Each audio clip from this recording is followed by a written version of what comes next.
Welcome, dear viewers. You're still watching us on ERi-TV, presenting you the domestic and international news prepared for this session. Live from our headquarters of Asmara is me, Hermela Gramay, inviting you to join us on our tonight's news broadcast. Let's start with the major headlines. President Isaias receives credentials of ambassadors. Voluntary blood donation in Massawa.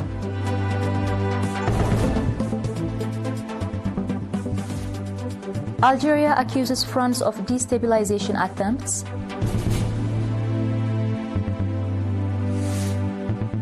And Taiwan receives first batch of US-made Abrams tanks. On our detailed domestic news, President Isaias Afwerki today received the credentials of 4 residents and 3 non-resident ambassadors at the Denden Guest House. The resident ambassadors who submitted their credentials are Mr. Mehmet Küçük Sakali of the Republic of Turkey, Mrs. Nahla Valci, United Nations Resident Coordinator, Mr. Mohammed Hatem Elatawi of the Arab Republic of Egypt, and Mr. Li Jiang of the People's Republic of China. The non-resident ambassadors who submitted their credentials are Mr. Peter Madens of the Kingdom of Belgium, Dr. Ali Golampor of Islamic Republic of Iran, and Mr. Henk Jan Becker of the Kingdom of Netherlands. During the meeting with Ambassador Mehmet Küçük Sakali of the Republic of Turkey, President Isaias discussed the existing bilateral ties between the two countries and prospects for strengthening cooperation in the future. President Isaias and Mr. Mohammed Hatem Elatawi of the Arab Republic of Egypt emphasized the significance of recent meetings between the leaders of Eritrea and Egypt in Asmara and Cairo. They agreed to convene a meeting between the foreign ministers of Eritrea, Somalia and Egypt with a view to transforming the Horn of Africa, the Red Sea and Nile Basin regions into a new phase of cooperation and partnership. In discussions with Mr. Li Jiang of the People's Republic of China, both sides expressed readiness to strengthen the historic relations between Eritrea and China. They highlighted key sectors for collaboration including health, energy, infrastructure and agriculture. Receiving the credentials of Mrs. Nahla Valci, United Nations Resident Coordinator, President Isaias called for reforms in the United Nations to make it more inclusive. He emphasized the need to streamline the organization's significant expenditure on peacekeeping towards developmental projects and urged timely responses to critical issues such as access to healthcare and services in remote areas. During meetings with Mr. Peter Madens of the Kingdom of Belgium, Dr. Ali Golampor of the Islamic Republic of Iran and Mr. Henk Jan Becker of the Kingdom of Netherlands, President Isaias discussed strengthening bilateral ties and regional developments. Speaking to ERINA, the ambassadors expressed their commitment to developing bilateral relations with Eritrea and working with Eritrean officials to promote regional peace and stability.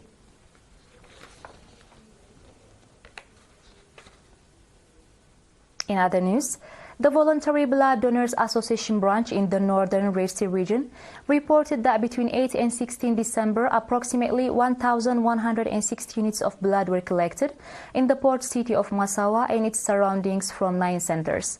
The objective of the donation drive was to enhance the blood supply for health facilities and save lives through renewable blood resources. Mr. Tewolde Tesfazgi, head of the association branch, stated that the number of donations has increased by 40% compared to the last year. He attributed this commendable achievement to the association's expansion across all subzones of the region and sustained efforts to raise public awareness about the importance of blood donation. Mr. Tewolde also noted that voluntary blood collection campaigns have been successfully conducted at hospitals in Massawa, Ginda, Naqfa and Afabet. Mr. Mahari Abraham, head of the Blood Transfusion Service at the National Blood Transfusion Service, praised the strong organizational capacity of the association and the integrated efforts of all its branches. He also commended the institutions that contributed to this year's success. The Voluntary Blood Donors Association has now been established in all subzones of the northern Red Sea region, with the exception of the Dahlak subzone. Dear viewers, do stay tuned for our international news right after the short break.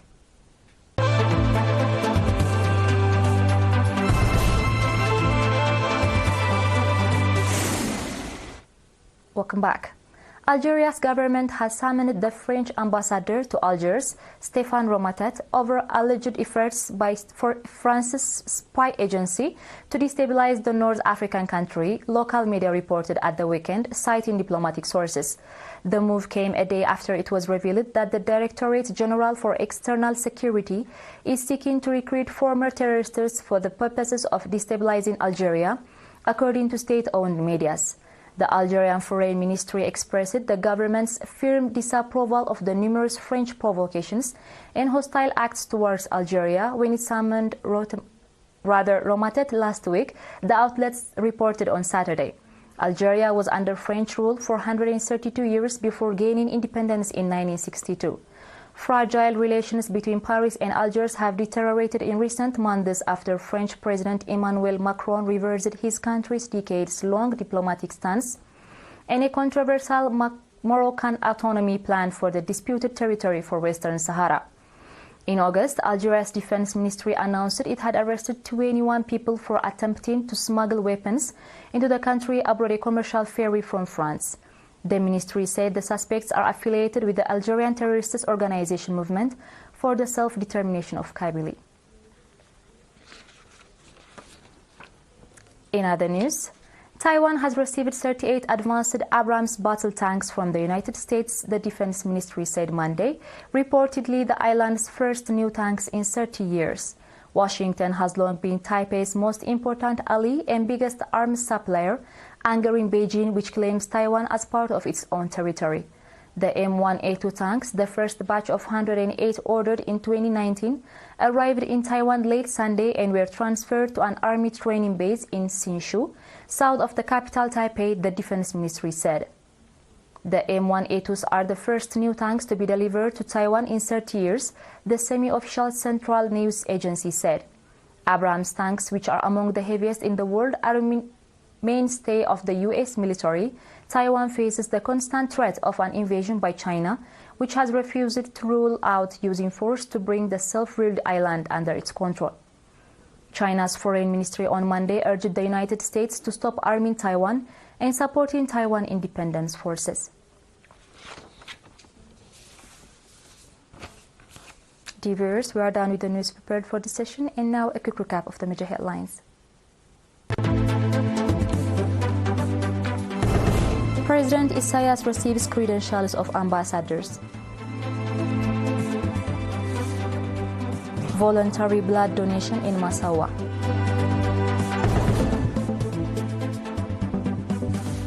Algeria accuses France of destabilization attempts.